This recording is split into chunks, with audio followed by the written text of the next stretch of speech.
Mes chers amis, je vais avoir le plaisir de vous présenter ma dernière acquisition. Et elle est l'aboutissement de ma carrière. Je crois que la chose vous plaira. Je vous les eu, ça.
After World War II, Hollywood continued to make movies in the same way it had before the war. Although editors were now unionized, they were viewed for the most part as highly skilled mechanics. There was a man named Owen Marks. He edited The Petrified Forest, Casablanca, Treasure of Sierra Madre, East of Eden, and his films are immortal, and the man is completely unknown. And it's sort of symbolic of the way editors have been ignored in the literature about Hollywood. Editors worked on cutter's row and were expected to conform to the established rules of editing. If we were to think about the films that were being made, there was a certain film language that was very, very distinct. Certain kinds of coverage, long shot, two shot, single. There was almost a formulaic way of presenting films. This film language was very strict. And in editorial terms, there were rules that one felt could not be broken. A master shot had to come first, and then if you had an over-shoulder, you went to the over-shoulder, and you never went to the close-up till you'd done the whole dance coming from far to close. For instance, if you were going to have a transition from one place to the next, it would be done with a dissolve. Next thing you've got to remember is that a gentleman you meet among the cold cuts is simply not as attractive as one that you meet, say, in the mink department at Bergdorf's. In the 40s and 50s, the audience would expect a character to drive up, show him getting out of the car, he would walk up to the building, and then he would open the door, and then the editor would match cut the door opening on the other side, and he would walk in and come over and sit down. Pull up a chair. Thanks. It just seemed to me absolutely stupid that you had to show somebody coming down the stairs and all the way across the road and up the other side. I mean, you knew that they were coming from here and they were going to there. Why couldn't you just cut directly? Oh là là, Michel? Je peux entrer? Oui. In France, a group of film critics turned directors also challenged the doctrine of invisible editing and launched a revolution among editors. When I first saw the French Nouvelle Vague, I instantly loved it. I loved the idea. I loved the way they edited and thought I would like to cut like that. J'aime une fille qui a une très jolie nuque, de très jolis seins, une très jolie voix, de très jolis poignets, un très joli front, de très jolis genoux. You know, Godard used jump cuts because it was like, well, why not? You know, there's nothing interesting happening in this middle part, so let's just go to a jump cut. When I saw Breathless, I was staggered at Godard's brutality. What they brought to editing was a breaking of the rules. Whatever books that said this is how it had to be done, they burned them. Breathless is too hip for me. I come from Lower East Side. I'm an Italian-American guy. It's too beatnik. It's like, you know, bohemian. It's too cool. I liked it. I don't know what the hell was happening in it. J'y crois qu'il va me doubler, celui-là, que ça frégate à la con. You know, when I first saw Breathless in the 60s, it's like, wow. I mean, just in the first 5-minute sequence in introducing Jean-Paul Belmondo's character as this petty thief, I mean, every rule was violated in terms of how long to hold a shot, the discontinuity of what was going on, even screen directions, you know, were mixed in. And I thought, like, either this guy doesn't know what he's doing, or he's so confident that he has the grammar of film down that he's trying to show us a new way to use the material he has to tell the story. There were some films that really changed our perception of what filmmaking was, and certainly it affected what editing was.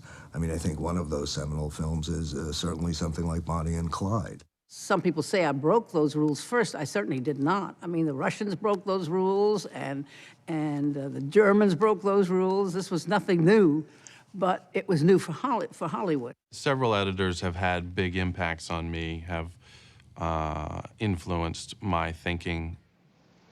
Dede Allen certainly is one who has taught me that don't be afraid to take a chance on doing something that doesn't seem like it's going to work.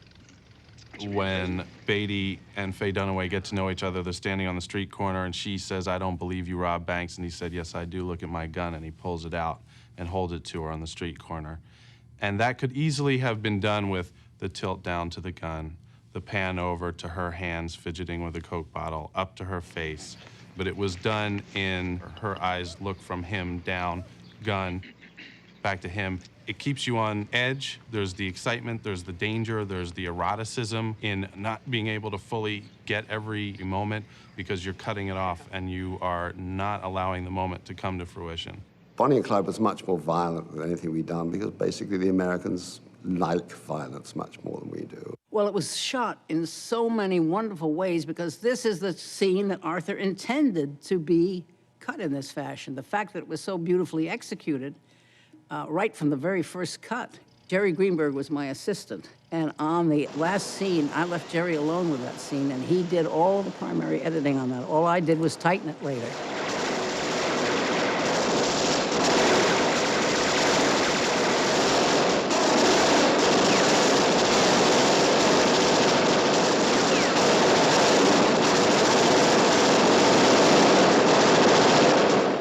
Again, one is not saying that this was the beginning of the American New Wave because one is sure that there were smaller films before that. But this was the one that, like Birth of a Nation, which suddenly an audience noticed and said, wow. Bonnie and Clyde paved the way for films like Easy Rider. So I had only had one feature under my belt. We started on Easy Rider. I was editing while they were traveling. Footage was flowing in by the mile. It was great, it was exciting, it was totally different than anything I had been involved in. These transitions that everybody remembers going from one scene to the next, where it flashes forward to the scene, flashes back to the scene you're in. Dennis didn't want a straight cut. I didn't want dissolves. So we kept throwing it around, and it was Dennis who cooked the part of the idea, which was, what if we went and then came back? And I said, yeah, but let's do it 3 times. Then we finally arrived at the length, and each one is 6 frames. Said, now we can use this whenever we want to. Well, as it turned out, it started to become a device. And so we stopped doing that. I said, no, we aren't going to do that. We'll only use it in special places. Without giving anything away, everybody was stoned when they were shooting. I learned soon on that I could not be stoned and edit. While it was going on, I thought it was grand. Then I look at it when I was straight, and I say, this is awful. I got to throw it out and start all over. This film has become an icon. I'm grateful that I had something to do with it because I had grown up in the 30s, 40s, and 50s with movies as they were then. And finally, we're going to run it for Columbia with Leo Jaffe, chairman of the board. It ended. There was this long pause. Leo finally stands up, and then he says, I don't know what the fuck this picture means, but I know we're going to make a fuck of a lot of money.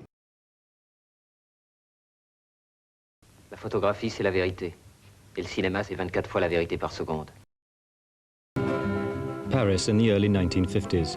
De Gaulle is president, Cocteau is a hero, and jazz plays all night long. At a place called the Cinematheque, a group of young intellectuals meet to argue about film. Jean-Luc Godard is the son of a physician. Claude Chabrol has studied pharmacy. François Truffaut was a runaway from Borstal, and Jacques Rivette grew up in the cinema.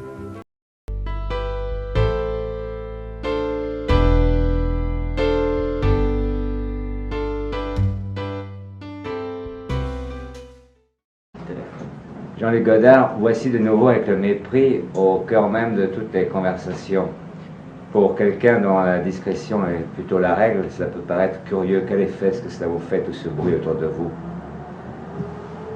Ben, j'en suis pas très conscient. Je crois que c'est un film. Je crois que c'est pas à cause de moi, c'est à cause du film. C'est à cause de la vedette principale, Brigitte Bardot. Je pense qu'il y a un peu plus de bruit. Enfin, tant mieux pour le film si ça peut l'aider. Et si tout d'un coup on ne parlait plus du tout de vous, quelle impression que ça vous ferait? Ça me serait complètement égal, pourvu que les gens aillent voir les films que je fais, c'est ce qui est important. Qu'est-ce que vous pensez de la critique? Beaucoup plus de bien que n'en pensent les gens. Je crois que c'est du fait que j'ai été un ancien critique autrefois, et que j'ai dit énormément de mal, et j'ai été très cruel et très méchant avec beaucoup de personnes, et que je n'ai pas changé d'opinion à ce propos-là. Mais enfin, quand je vois des mauvaises critiques, enfin, ce qui m'intéresse, c'est qu'on parle des choses, qu'elles soient bonnes ou mauvaises, ça m'est égal. Mais quand une critique est mauvaise à votre propos, est-ce que vous avez un pincement au cœur? La trouver juste ou injuste, mais non, pas du tout. pas du tout. Ça ne me touche pas, on peut proférer les pires insultes, même personnelles, et les critiques, justement, moi je comprends très bien ça, sont toujours personnelles en général. Je veux dire, quand ils pensent du mal de quelque chose, ils cherchent à faire du mal à la personne physique, je sais pas, en disant du mal de leur femme ou de leur coupe de costume ou de n'importe quoi. Je comprends ça très bien. Mais ça n'a pas d'importance parce que quand on est critique, c'est un mouvement d'humeur comme ça, le lendemain c'est passé, on pense à autre chose et il ne faut pas le... Est-ce que vous croyez qu'il peut exister une critique qui soit juste, par exemple? Qui soit juste, oui, mais enfin la critique n'est pas une création artistique, ça sera toujours inférieur et les trois quarts des critiques c'est un état de passage. C'est pour ça que les critiques sont toujours amères et tristes vis-à-vis de ceux qui, même de ceux qui louent, de ceux qui décrivent. Un critique, ça se voit à quoi? Moi, je crois justement, je crois que tous les critiques sont très sincères toujours, même quand ils soient faux, juste comme ça, mais on est presque forcément sincère parce qu'on n'a pas... On ne peut pas être malhonnête. Oui. Et ils sont sincères dans la mesure où ils ont quelquefois besoin d'un alibi? Oui, puis ça fait partie de leur vie, ils ont besoin d'écrire, c'est des gens, alors qu'ils écrivent contre quelque chose ou pour quelque chose, c'est... Et à quoi est-ce qu'on voit qu'un critique peut être malhonnête?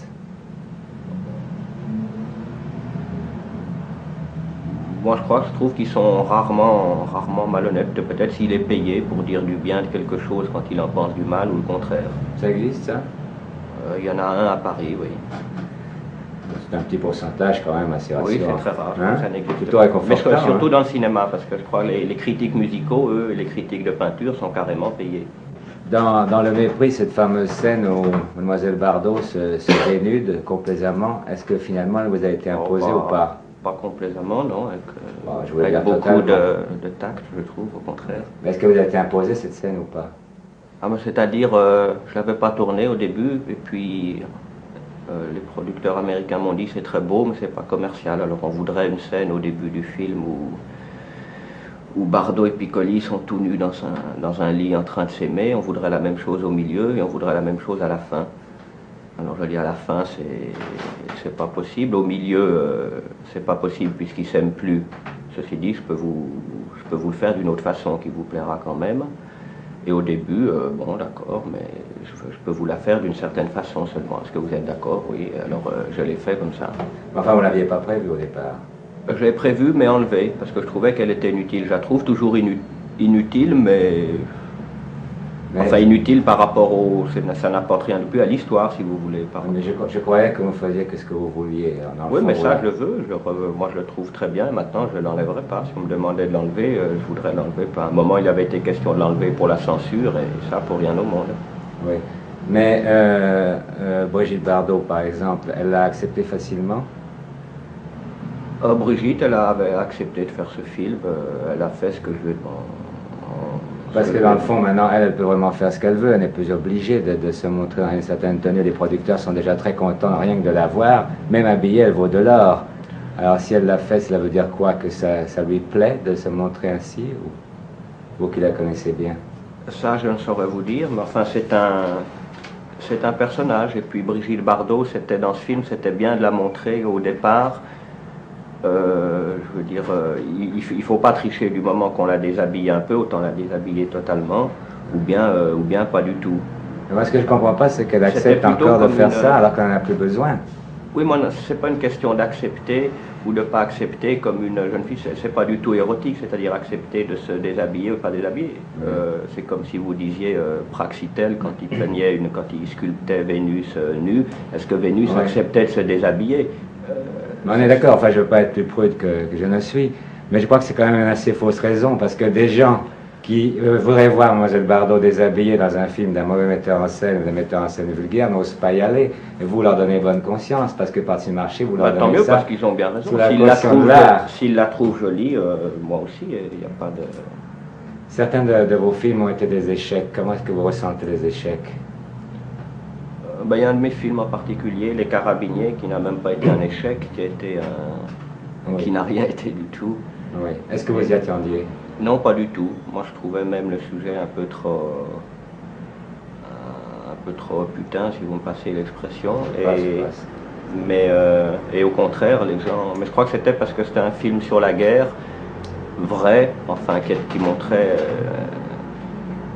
et les gens n'ont pas supporté, ils avaient d'autres choses à faire aujourd'hui, ils ont envie d'aller sur les plages, à la campagne, comme ça, ils n'ont qu'une envie de voir la guerre, ou alors ils veulent bien la voir comme dans le jour le plus long, là ils sont très fiers, ils ont l'impression qu'ils ont fait le débarquement, qu'ils ont battu 15 millions d'Allemands et qu'ils sont entrés à Berlin, alors ça, ils sont ravis.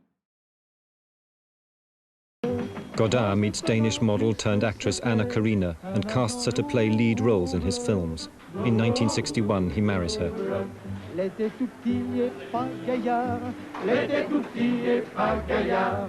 Il buvait peu mais pas d'écart, il buvait peu mais pas d'écart. Everybody think it was just natural and improvised all the time with Jean-Luc, but he really, when he wanted something, he didn't want it something else.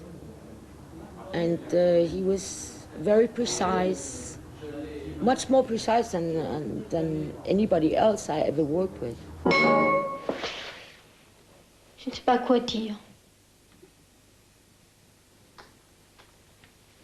Quelle est la vérité? J'étais chez Alfred. J'ai couché avec lui. Je ne te crois pas. Je ne te crois pas. Je ne te crois pas. Si, Mais pourquoi, nom de Dieu? pour avoir un enfant. Tu n'as pas voulu. Tu me fais marcher, Angela. Peut-être.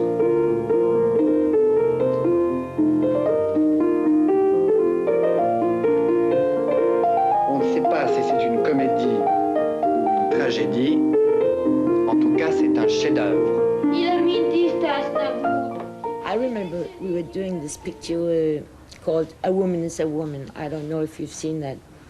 And at one point he decided to shoot it inside in a studio because he couldn't get the apartment, you know, in le décor naturel.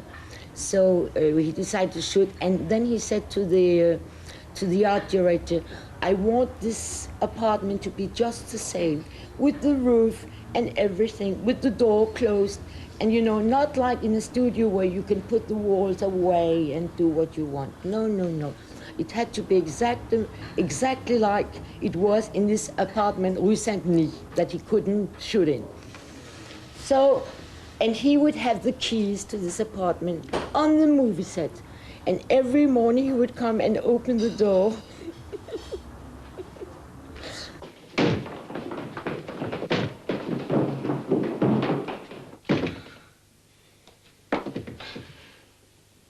Je t'aime. Je t'aime. Je t'aime. Qu'est-ce que tu dis, Angela? Je ne t'aime pas. Bon, très bien, Angela, parfait. Parfait au café.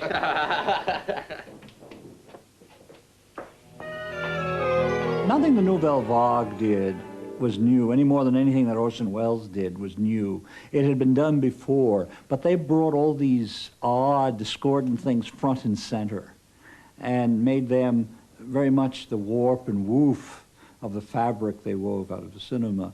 And this was very exciting because you could wing it. They gave you the illusion that it was possible to wing it into the cinema. And most of us know, even from this interview here, what a tedious process filmmaking is, how many details, how much just nuts and bolts work as it. They tended to make it look magical, look easy, look crazy, and make the crazy permissible, make the anarchic permissible. En français, si on met l'affectif devant un mot au lieu de derrière, est-ce que ça garde le même sens? Comment ça? Par exemple, un heureux événement, c'est différent d'un événement heureux? C'est pour ça que vous êtes triste? Non. Pourquoi? Parce que je voudrais être dans une comédie musicale avec Sid Charisse et Tim Kelly. Chorégraphie des babasses.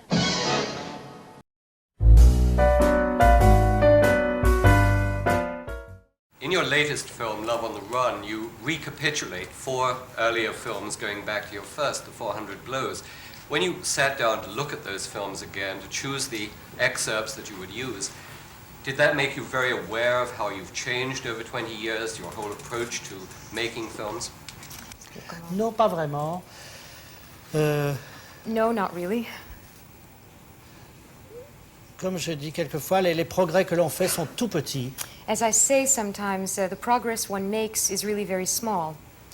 Ils nous aident sûrement à travailler, mais en réalité, si on regarde honnêtement le résultat, on n'est pas tellement meilleur 20 ans après que 20 ans avant. In all honesty, when you look at your work 20 years later, it's not necessarily better than 20 years earlier. Peut-être on est peut-être meilleur pour sauver des entreprises difficiles. Perhaps you become more capable of saving the difficult enterprises, the hard shots. Je ne crois pas qu'il y a 20 ans, je me serais tiré d'affaire avec L'Enfant sauvage. For example, 20 years ago, I don't think I could have succeeded with a film like The Wild Child. Parce que la matière était trop petite. Because the material was too small. Oui, ou je me serais peut-être pas tiré d'affaire non plus avec Day for Night parce qu'il y avait trop de personnages. Or I wouldn't have been able to succeed with Day for Night because there were too many characters. Mais en faisant Love on a Run, nous avions le problème, comme nous citions des extraits qui sont souvent des plans généraux, par exemple. But in making Love on the Run, we had the problem of choosing clips that are very often des extraits. Qu'est-ce que vous avez dit? Des extraits de films qui sont souvent des plans lointains. Yeah, that are essentially establishing shots or long shots. Oui, alors et qu'ils vont jouer comme des flashbacks. And these are going to serve as flashbacks. Alors j'étais obligé de faire tout le film d'aujourd'hui en gros plan presque. So it was necessary for me to make this last film almost entirely in close-ups. Parmi les 4 actrices, il y en avait une qui se plaignait parce qu'elle ne se trouve pas bien en gros plan.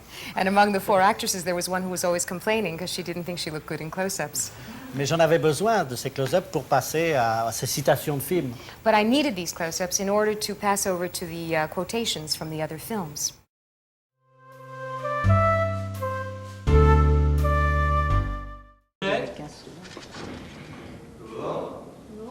Ça va 142 sur un 6e. Surrounded by an army of technicians and a large budget, Claude Chabrol is directing his 45th feature, a thriller called Betty. Trop lent, allez, hop, on recommence. Vous êtes des ramelots. C'est rapide. On était réunis parce qu'on n'aimait pas. On n'aimait pas les films à succès de l'époque. Surtout les films français. Il y avait une espèce de ce qu'on appelait la tradition de la qualité qui était, faut bien dire la vérité, assez horrible. Enfin, c'était un manque de liberté, d'inspiration, une espèce de constipation perpétuelle du film qui était épouvantable. Et c'est là-dessus qu'on est parti. En disant on peut pas... Finalement, dans le cinéma français, on acceptait uniquement Renoir, Becker et Ophuls, et les autres étaient à foutre au panier, ce qui n'est pas possible. Donc on est obligé de changer, on est obligé de faire autre chose. On peut, oui, un peu plus à gauche, ça serait pas mal quand même. Ouais. Ok, partez. Coupez.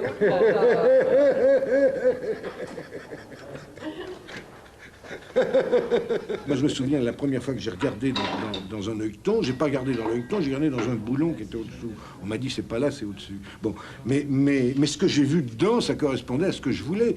Et comme ça correspondait pas exactement à ce que je voulais, une fois que j'ai bien regardé au bon endroit, j'ai légèrement fait modifier la chose, quoi. Et c'était ça, c'est-à-dire enlever la mystification du cinéma. C'est pas facile de faire un film, mais la difficulté n'est pas celle que les gens disaient. Il ne s'agit pas, pour savoir faire un film, de porter des bières pendant 15 ans à un metteur en scène et d'attendre la cinquantaine pour pouvoir faire son premier film. La plupart du temps, un petit polar comme ça, tranquille, pour être bien sûr de pouvoir continuer.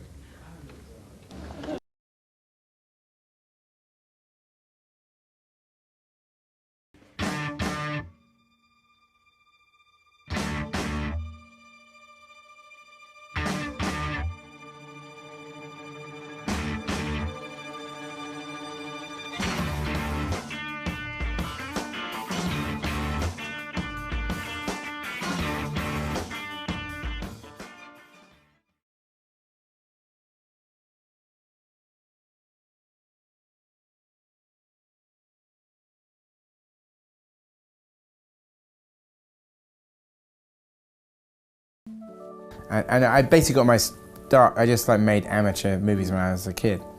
And I won a national competition on TV when I was 16. This week's video maker is no stranger to making videos or to Saturday morning TV. Edgar Wright. I'd made this one movie, Fistful of Fingers, and through that I got started doing TV directing. And the first show that I did was with Matt Lucas and David Walliams, who would later go on to great fame with Little Britain. But I did their first sketch show on TV. And then through that and another show that I did with Simon Pegg called Asylum, I started directing at the BBC when I was 22. What were the reactions like from the crew at BBC like? Well, I'd say the reason that I have a beard was in my attempt to look a bit older. Because some people would be on board and other people would be like, who the fuck is this kid? And the fact, I seem to think the fact that I wasn't somebody's son, it wasn't a case of nepotism, that used to baffle them even more. I directed a bunch of TV shows, including, and I'm sure Australian viewers will know French and Saunders, right? You did the Christmas special, didn't you? Yeah, I did the Titanic Christmas special. So it's funny to have those kind of credits. It seems sort of like a lifetime ago. If you can go back and talk to yourself before you walk through the doors of, let's take the BBC as an example. If you could go back and give yourself a piece of advice about how to tackle that differently, what would you say to yourself? Wear more grown-up clothes. I think I was like dressed in sort of a way that I would always look like, I just dressed like the sort of geeky kind of like runner or something. So I was forever, I think for like a solid decade of my career, I was getting mistaken for a PA. Even when I was on Shaun of the Dead. You kidding, really? No, seriously. Action! Well, one time I remember vividly on Shaun of the Dead, one of the zombies came up to me. I had no idea I was the director, walked up to me and whispered in my ear, goes, "Whew, straight to video for this one." So, and I was like, yeah, like, I'm not so ruthless to just go, "You're fired." I mean, it's an amazing experience. At the time, I couldn't quite believe that it was happening. It wasn't something that I took lightly. I was just like, I cannot believe I'm getting paid to direct TV comedy. It's crazy. What's his deal? Baby? There's a hum in the drum. Plays music to drown it out. Keeps me moving. Baby Driver is, it has this sort of musicality to it. It moves like a musical in many ways. It has that rhythm to it. Bell bottoms. Is it true that you were texting James Gunn, the director of Guardians of the Galaxy, to make sure that you weren't doubling up on the same songs? Way after I'd finished the movie. Right. This was like a couple of months ago. What would you have done if you'd found out you were both using the same song? Because you couldn't change songs. That's a good question. I'm not sure. I think it's just for my own curiosity. So I don't know what I would have done, because obviously James's movie was coming out before mine. But then my movie had premiered at South by Southwest before his. So you get first dibs. I guess so, but we never had we didn't have that problem. I mean, if it's something where you haven't even started filming yet and you hear like, oh, you know, like so-and-so is using Hocus Pocus by Focus in a major way, that might be give you pause for thought and think, let me see if I can change something. Shop, let's talk it. After the release of some of the Cornetto movies, you did quite a lot of touring, you did Comic-Con and things like that, and I didn't fully process this, but people give you gifts at those events. Is it true that somebody gave you a bunch of weed brownies once? It happened twice, and it happened in Atlanta. Twice? The same person. I mean, people like sometimes are appalled. They say, I wouldn't eat some like sort of edibles that a fan has given you. But me and Nick did. I mean, I've been back to Atlanta several times since I made this movie in Atlanta. I never saw Dr. Space Cakes again. I don't know what happened to him. Dr. Space Cakes, if you're out there, we enjoyed your brownies. Drinking beer, pubs. Shall we? If you could change anything about the movie industry, anything at all, what would you change? I wouldn't have had those Atlanta brownies in 2004. It was a really bad idea. In the time that you've... I like that you took that as the real answer. No, let's go. If you, genuinely speaking, if you could change anything about the way the movie business operates, what would you change? I'd say this would be something that would never happen, but it would be amazing to say to the studios, you have to make one original movie for every franchise movie. Wouldn't that be something? What if it was a quota thing? It's for every franchise movie that you release into cinemas, you have to release an original movie too. I'm sure in France they have a rule like that. They do have a rule like that with French cinemas, that a percentage of French cinemas have to show French language films. That's right. Which is clever. If you agreed to do a franchise film next, what would your personal rules be going into it? I don't know. I mean, I think the thing is that, you know, having sort of been involved with those films in a sort of a real way and a tangential way. Like I wrote one as well. I think it's just something that I would only be interested in doing that if I felt like I had a great take on the material and the studio up with me doing my take. You know, if you're just being a director for hire on something, it's not. I can't get too emotionally invested in that. The process of starting Ant-Man and then leaving Ant-Man, what was the best thing you learnt about yourself in that process? You know, if you go with your gut and just, you know, that's always the thing that you've got to lead by those decisions, really. And the best thing that came out of it was that I got to kind of come back with an original screenplay and also bring all of the crew that I was going to do the other movie with onto this. And so even though that was something that like took at least a year to kind of get that going, but it was much more satisfying being able to do a movie that's my screenplay. Given that both Baby Driver has proven to be quite successful, and also there's been a couple of other original movies out of Hollywood, Get Out, that's been really successful this year, do you sense an openness to more original scripts, more surprising scripts coming out of the studio system? I don't know why they wouldn't be. I mean, I think the thing is, like, the studios know deep down that original movies are the future. But if you think about it, in 1977, Star Wars was an original screenplay. And in 1979, Alien was an original screenplay. And in 1984, Terminator was an original screenplay. So for the health of the industry and for the future of film history, studios should just start making more original movies as well. Like, it has to happen. You're right. Thank you. Cheers. Lovely to talk to you.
Teaches us all about them, and particularly his daughter. Yeah. Always in 35, or is he?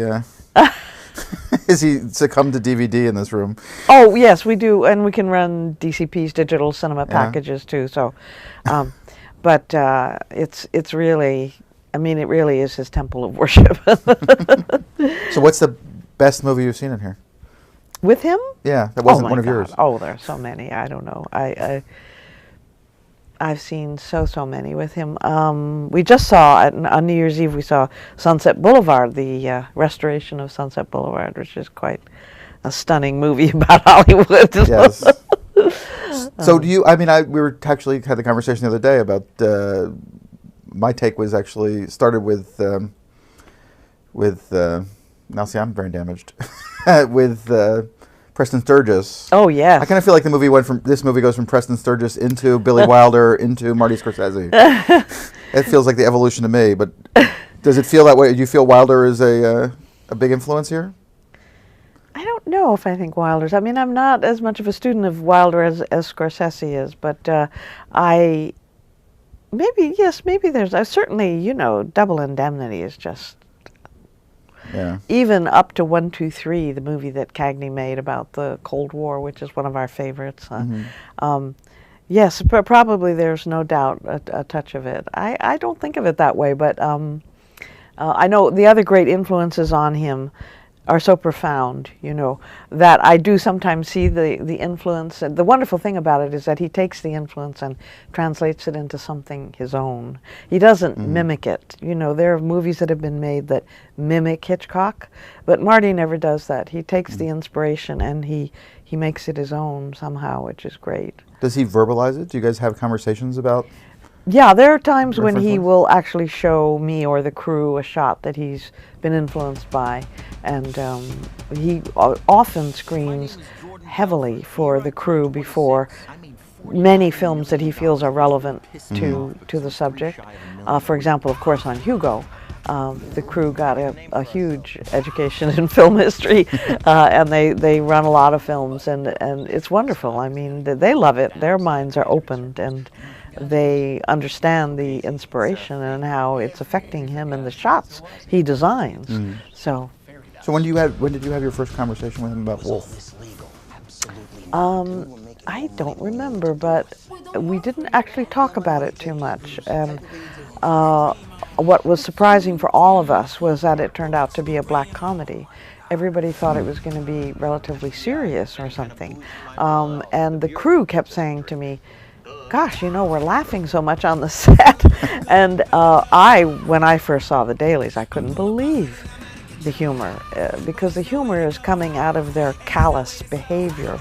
And the actors were so willing to fit into these parts of these men doing terrible things. And that's how the humor evolved, and they were very fearless about it, particularly Leo. I think you can see is absolutely fearless in this movie about what he does. And so I was seeing this tremendous comedy coming out of not only the screenplay, but how the actors then improvised on it. I was roaring with laughter in my editing room, and so much so sometimes that the assistants would come in and say, "Are you all right? What's going on?" Because sometimes when you work on a comedy, the editing of the comedy is what makes the humor. But here, the dailies were so funny, I couldn't believe it. And they just kept going off on riffs, you know. I mean, somebody would come up with an idea and they would just go off on it. And it was great. For example, the wonderful actor Kenneth Choi, who is in the deposition with the Securities and Exchange Commission, and Marty told the actors they could come up with ideas for themselves in that. He wanted it all to be shot in one angle so that the different height of each of the brokers would pop up and down when we did straight cuts. So some of them are very tall and the camera's cutting them here, some of them are very short. And so Kenneth Choi's idea was to stuff his mouth with donuts. Marty had no idea what he was going to do. He just saw that the prop man had brought in 3 donuts. And so Kenneth just improvised that whole thing, and the whole 20-minute take is a riot. I wish we could have used it all. It seems like there was a lot of that in this movie, where there was a lot of longer versions of scenes that we otherwise love, or like want to see the rest of it. I know, that's right. It's the improvs are just, we had to drop some really great stuff, but you have to make a film have a flow, and we have done it in a lot of our movies, and After Hours we dropped 45 minutes of wonderful improvised cut scenes because the film just couldn't handle it. But they were so great that I finally convinced Marty to put them on as extras on the DVD that came out some years ago. Because Scorsese rarity. Sorry? A Scorsese rarity. He doesn't really... I know, because he doesn't believe in that. Yeah. But it was his favorite scene, my favorite scene, and the actors were just so wonderful. So we did, I don't know if that will happen here, but we did have to drop a lot of great stuff, yeah. So in the beginning of something like this, I mean, are you just conscious of what he's thinking about doing? Are you having conversations just kind of as friends and colleagues before he decides what he's going to actually shoot? Not before so much. I don't talk with him before it, but when we're in dailies together, that's a very important time for me because he talks to me constantly about what he's seeing, and he still reacts like an audience. You know, it's great. And he'll say, well, you know, this actor is getting close to what I want. Maybe in take 6 it'll be there. I'm not sure, it's not quite here yet, but I like the first part of that and maybe the second part of this. So he's constantly reacting to the footage, and from that I take careful notes and I talk to him about what I feel, and then from that I start the first cut. Then when he's through shooting, he comes in and we edit the rest of it together very intensely. It's a very intense collaboration. So you just say, Thelma, get ready, we're going to work, be there, and be ready for dailies? Oh, well, dailies are always scheduled after the shooting day, you know, so it changes every day. I never, you know, we keep getting updates. Oh, they're going over an hour, so it'll be later. And but how does he tell you to get into the bat suit and, you know, get ready to go? We're going to start shooting on a certain date, and you're on from that point? And yes, I come on the first day of shooting, right. I'm not needed before that. I come on the first day of shooting, and then I start cutting from there. But it's great being in dailies with him because, first of all, he's very brutal on himself. He's got very high standards, and he's very, you know, tough when he looks at his own footage. And so, but it's a tremendously enjoyable time because he's never forgotten how to react to film as an audience, which is very important for a director, I think. And sometimes, well, the actors told me on this film particularly that hearing him laugh during the take was such a great thing for them. I know Margot Robbie, the wonderful Australian actress who does a Long Island accent so perfectly, she said that sometimes she wondered if she was improvising, was she going a little too far? And then she would hear Marty laughing off camera, and she would say, oh, I guess it's okay. And the sound man was very concerned to me. He said, you know, he's laughing an awful lot in this movie. It's going to be a problem for you. But it turned out not to be. But I know all the actors have told me when they hear Marty laugh while they're doing their improvs, they just love that, yeah. So where did you start? I mean, what was that first cut when he finally was done with the picture and you did an assembly? How long is your first assembly on something like this? We don't screen the first assembly. I cut sometimes 2 or 3 versions of each scene, so we work together piece by piece, starting at the first scene and working away to the end. And so there is no first. Our first cut was 4 hours. Yeah, because that's a suicide leap usually for directors when they see it all assembled. I guess you skip that part of it. Well, that's true. I think a lot of directors have told me that the first assembly is very depressing. Yeah. So we avoid that step. So we shape it together, and then we screen. Yeah. So do you go from beginning to end, or you go in order? Sometimes there have been films where we wanted to start in the middle or something for some particular reason. Maybe we hardly ever reshoot, but sometimes he may think he doesn't have enough on something, and he may have to reshoot something, so we'll start on that first. But usually it's best to start at the beginning because you want to feel the film emerge, you know, and change its shape and begin to tell you things. So you want to start at the beginning, yeah. So what is that like? I mean, you really are discovering as you get into the beginning of the second act that you're making a different movie than you thought you were making when you started cutting? Definitely. The reason I don't read the script but once, if I can, I put it away, and because I like to see it the film emerge on the screen in dailies, and then as we're editing and working on it. Oh yeah, a film tells you what it's going to be like, and you have to understand that and sometimes change your mind about what you're doing with it.